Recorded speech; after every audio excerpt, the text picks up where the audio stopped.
This week we're driving the 2022 Ram Heavy Duty 2500. Let's get into it. All right, first off, let's talk about the trims offered here. Your base trim is the Tradesman, and then you have the Lone Star, at least here in Texas. In other markets, it's the Bighorn. Then you have the Laramie, the Power Wagon, and the Limited. And throughout our time doing YouTube videos and automotive reviews, we've driven a lot of different configurations of the Ram, including that Power Wagon, which is a beast, and including the Laramie and the Limited, which are amazing vehicles. This one right here is the Lone Star, and it has the Silver Edition package on it, which we'll talk about in just a second. But let's talk about the different configurations you can get with the Lone Star. Starting off with, you can get either a 4x2 or 4x4. This one is the 4x4. You can get a regular cab with an 8-foot box. You can get a mega cab with a 6-foot 4-inch box, a crew cab with the 6-foot 4-inch box, or a crew cab with an 8-foot box.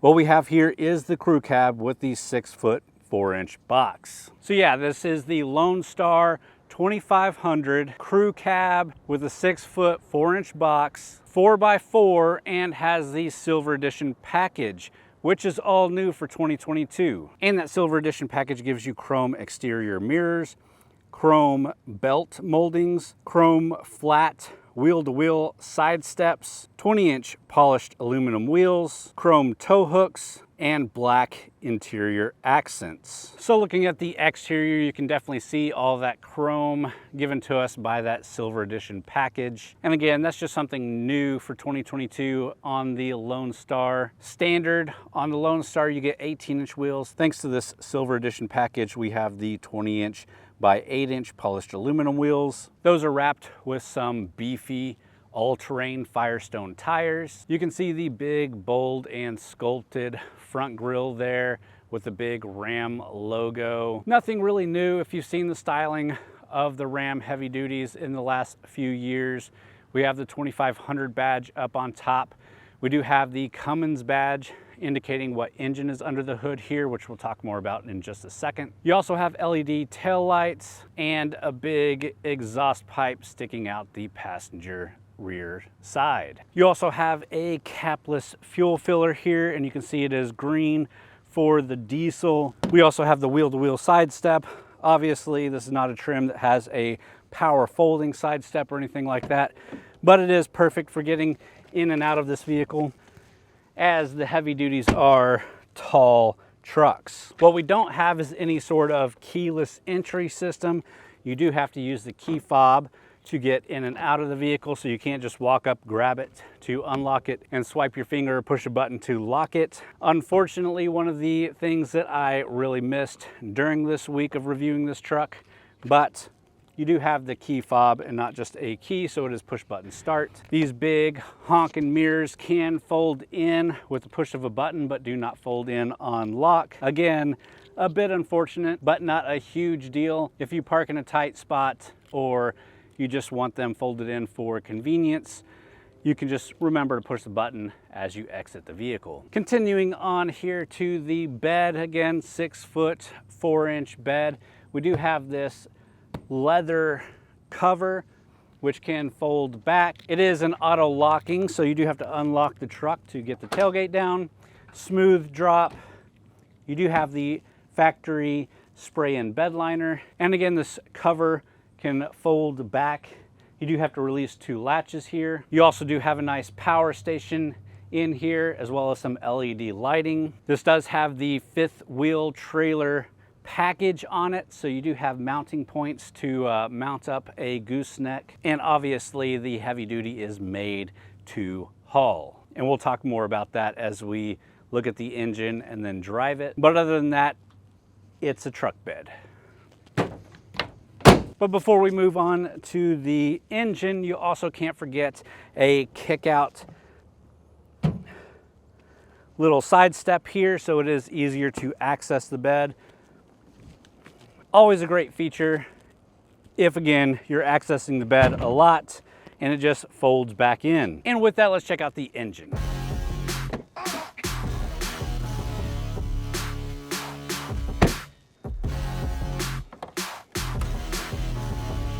All right, and under the hood here we have the 6.7 liter inline 6-cylinder engine. It is a turbo diesel engine. It pushes 370 horsepower, 850 foot-pounds of torque.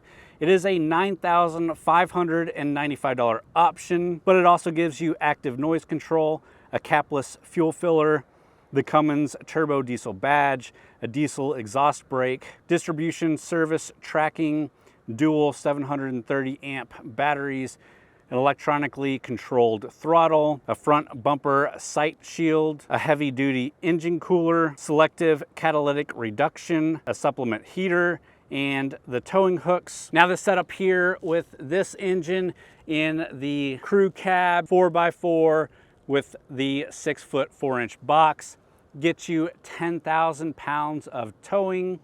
And again, we do have that 5th wheel package on here, so you can add a gooseneck, but obviously that's not where Ram heavy duties stop. You can get the 3500 dually single cab with this engine setup and a different axle, and you can get a lot more towing out of it, which is the number you'll usually see when checking out the heavy duties when they claim their towing numbers. They always use the toughest spec, giving you the highest tow rating, but this one right here is rated at 10,000. Your other engine option is a 6.4 liter V8 heavy duty Hemi engine. That's hooked up to an 8-speed automatic transmission, and that is the base engine in the Lone Star. All right, with that, let's jump inside, take a look at the interior, some of the tech in this truck, then we'll take it for a drive.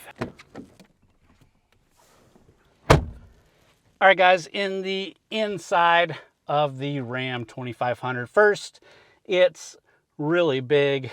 It's a big truck, so you have a nice big interior, good for a bigger guy like myself, 6'1", a little bit bigger, so I fit in the seats just fine. Even the rear seats, ton of room back there in the rear seats. But our main focus is here in the driver's seat, so let me pick you guys up and give you a look around. All right, guys, and first off, it is a push button start, so let's kick it on and get some air flowing in this place. You have the Lone Star startup screen here. Obviously, that's unique to the Lone Star edition. Our interior is the black interior, and we have the premium cloth bucket seats. So these are cloth seats, but they are really nice, and most of the vehicles I've purchased in my lifetime have not had leather seats. They've had cloth seats, so I'm completely fine with this. They're still heated seats, which is great. We also have a heated steering wheel, which we'll come back to. You've got a nice Lone Star badge on your upper glove box. And this does have Ram's dual glove box, so you have one on the top and on the bottom. Our screen here is the 8.4-inch touchscreen display with Uconnect 5. Uconnect is a great system. You also have Apple CarPlay, Android Auto integrations. You can get the large 12-inch screen that comes in a lot of the Rams, which is cool, but this one for this truck is fine. Below the screen, you have your audio controls. You have a lane sensing off button, your traction control off button, and your hazard lights. You can hit the screen off if it's a little bit too bright as you're driving at night. You have your heated seat button, your heated steering wheel button, your AC controls down here, and then a lot of your trailering controls right here, as well as turning your rear parking sensors off if you are towing. Below that is your USB connectivity. You have 2 USB Type-C and 2 USB Type-A, as well as an aux port. This shelf right here is for your phone. You can put your phone in, you can have it plugged in, and the cord will still hang down right here. Really great feature. Nice place to put your phone, and it's not going to be sliding around. In some of the 1500s and probably the 2500, if you get the right option, this can also charge your phone as it's sitting in here, but this one does not do that. And then you just have this large cubby from here. You can slide this up. You've got a bit of a shelf right there, as well as access to the rest of the cubby here. And this is all one large piece that this shelf just slides back and forth. And then here beside your heating and AC controls, you have your heavy duty controls, which is your 4-wheel drive settings. So you have 2-wheel drive, 4-wheel high, and 4-wheel low. Easily accessible. You can easily switch from mode to mode. No extra 4-wheel drive shifter or anything. It's just push buttons which I enjoy. Up at the top, you do have your lighting systems. Turn the lights on as you open the doors, or just have them on, or always off. Your assistant controls, SOS, and to open and close that rear window is right here. Your rear view mirror here can also switch to the rear view camera. That's really cool, especially if you're towing. It'll actually be your trailer camera. Your steering wheel here is the leather wrap steering wheel, again heated. You've got all your controls mounted here, so controls for the driver information display, controls for your cruise control, gear limiter, and then on the back, just like most Dodge, Chrysler, and Jeep products, you do have your track changing control here and your volume control back here. And your shifter is, of course, the big honking column mounted shifter. Putting it into reverse, you can see we do have a full 360 display, backup camera, centering line. You got your trailering camera back here. And then for your driver information display, you do have 2 analog gauges and a screen there in between. And of course, that screen can be flipped through different modes. So depending on what you're doing in this truck, you can see exactly what you need to. And of course, you've got turbo PSI and all the information you'll need for driving the sucker. So it's not all great, and my biggest gripe about the interior is some of the materials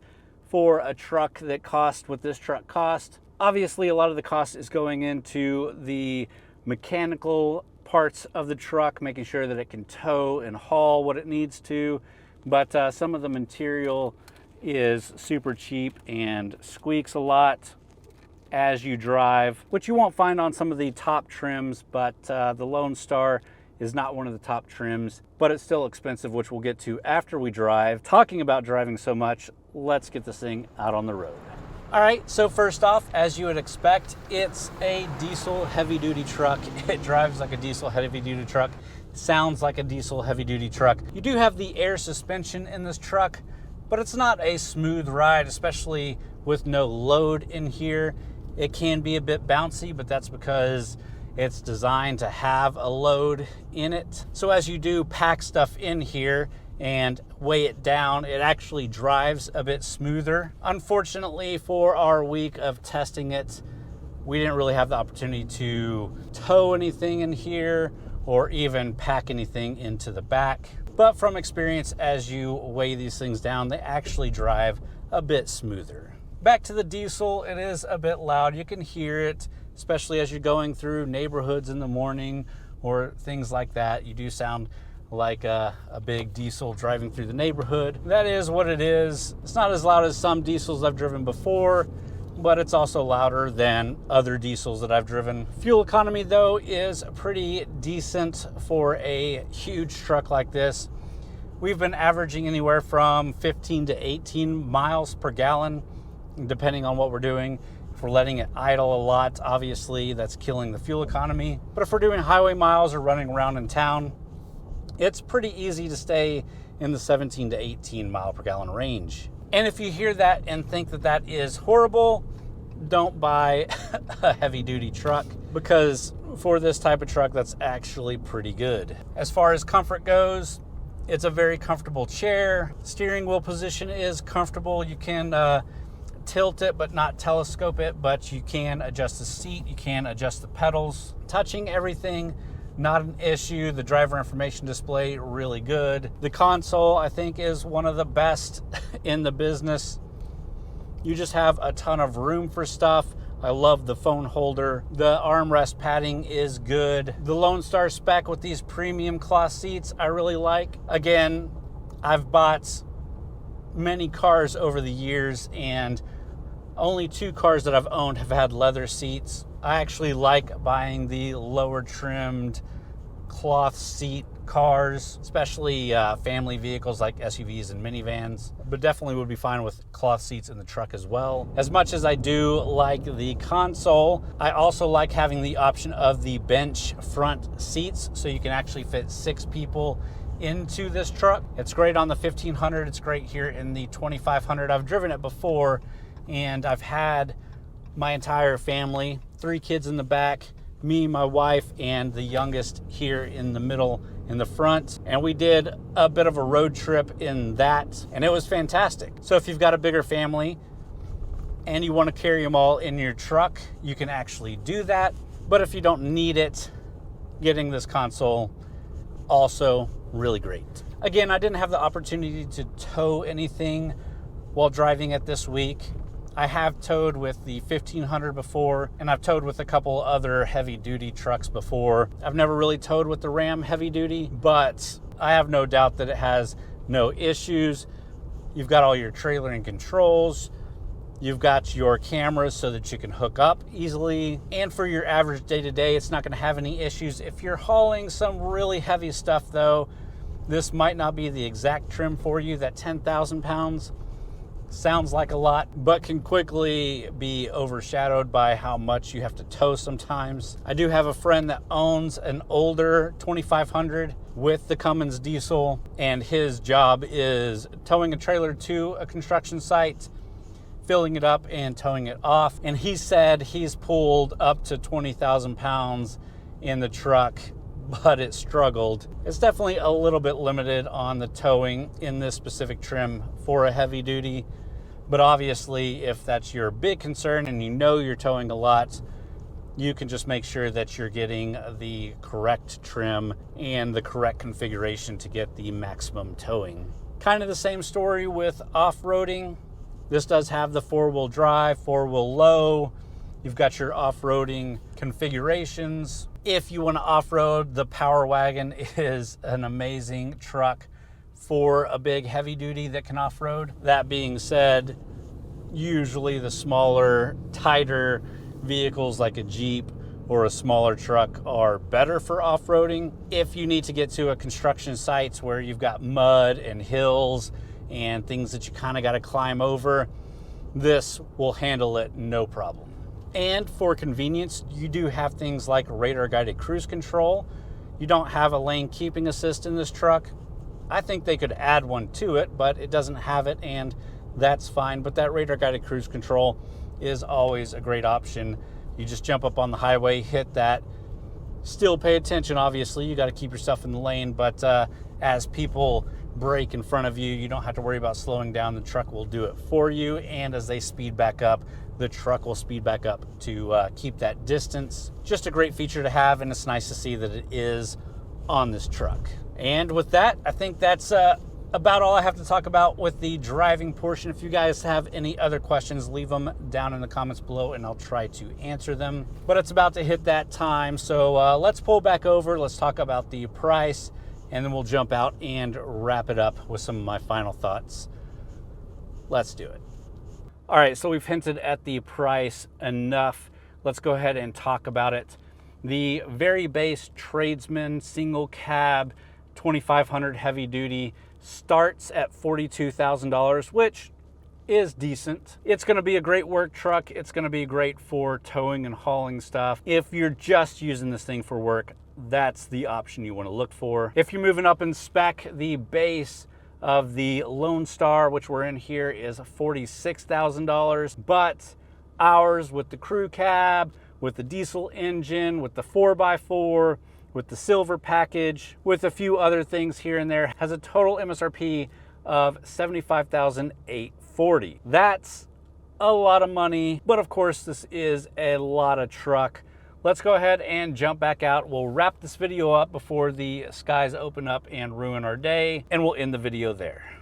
All right, guys, and after a full week driving this Lone Star Edition Ram 2500 heavy duty, it's a truck built for Texas for sure. If you need a heavy duty truck, you need to be hauling stuff, something like this would definitely do the job. It is an expensive truck, but it's not even the most expensive that you can get. At $71,000, getting cloth seats, getting the smaller infotainment system, and the cheaper interior, you really got to be using this thing for work and making your money from it to really justify that kind of money. That being said, if you are using this thing for work, you are hauling stuff, you do need a heavy duty truck. I really do like the Rams. I'm not really hugely partial to one brand or another when it comes to trucks, like most truck owners are. Especially being an automotive reviewer, I kind of try to stay away from personal bias anyways. But if I was buying a heavy duty truck, it would be really hard to choose from the Ford Super Duties or this Ram Heavy Duty. But if I was getting a Ram Heavy Duty, this is the package that I would probably be getting. With that, I hope you did enjoy the video. If you did, please hit the thumbs up button, leave me a comment down below. Let me know what you think about the Ram Heavy Duties, especially this one, the Lone Star package. Subscribe to the channel if you're not already. We do a different review every week. So if you're into automotive reviews, especially truck reviews from a Texas automotive enthusiast, this is a great channel to subscribe to. You can also check out TXGARAGE.com, where we have a lot more written reviews as well as event and news coverage from a lot of great authors over there. But with that, it's time to wrap it up. Thanks for watching.